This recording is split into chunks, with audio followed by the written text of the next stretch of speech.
திருச்செந்தூர் கோவிலில் பாகன் உட்பட 2 பேரை மிதித்துக் கொன்ற யானை தெய்வானை தற்பொழுது பழைய நிலைக்கு திரும்பியதாக கோவில் நிர்வாகிகள் தரப்பில் தெரிவிக்கப்பட்டுள்ளது. அன்று ஆக்ரோஷமாக ஆட்டம் போட்ட தெய்வானை இன்று குழந்தை போல மாறிய காட்சிகளை பார்க்கலாம் வரும் செய்தி தொகுப்பில்.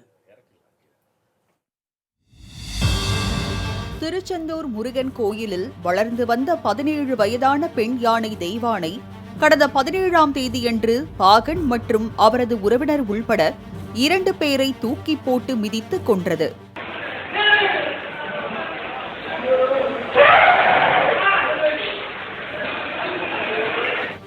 உதவி பாகன் உதயகுமாரின் உறவினர் சிசுபாலன் யானையிடம் செல்ஃபி எடுக்க முயன்றதாகவும் இதனால் கோபமடைந்த யானை மிதித்து கொன்றதாகவும் கூறப்பட்டது. வந்த ஆத்திரத்தில் தான் உதைப்பது பாகன் என்பதை கூட கவனிக்காத தெய்வானை உதயகுமார் உயிரிழந்த பின்பு நடந்த தவறை நினைத்து கண்ணீர் விட்டு அழுதது.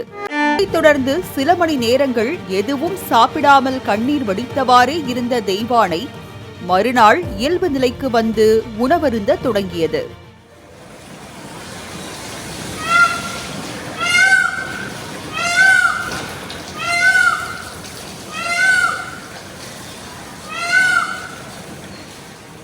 இதனிடையே திருச்செந்தூர் பக்தர்களுக்கு யானையிடம் ஆசீர்வாதம் வாங்குவதற்கு தடை செய்யப்பட்டது. இதேபோல் தமிழகமெங்கும் உள்ள கோயில் யானைகளும் கண்காணிக்கப்பட்டன.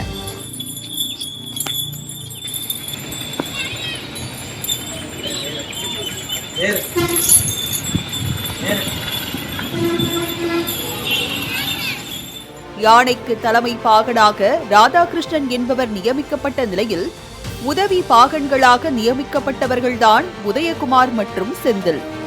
உடன் பிறந்த சகோதரர்களான இருவரில் உதயகுமார் யானை மிதித்து கொல்லப்பட்டார். இதைத் தொடர்ந்து தற்போது உதயகுமாரின் சகோதரர் செந்தில் என்பவர் தெய்வானையை கவனிக்கும் பொறுப்பில் இருந்து வருகிறார். இந்நிலையில் நவம்பர் 21ஆம் தேதியன்று நெல்லை வன மருத்துவர் மனோகரன் திருச்செந்தூர் முருகன் கோயிலுக்கு யானையின் நலம் குறித்து விசாரிக்க சென்றார். அப்போது யானையிடம் மருத்துவர் சாப்பிட்டியா, தண்ணீர் குடிச்சியா என அக்கறையுடன் கேட்க அதற்கு தெய்வானை பாவம் தோய்ந்த முகத்துடன் தலையை அசைத்தது.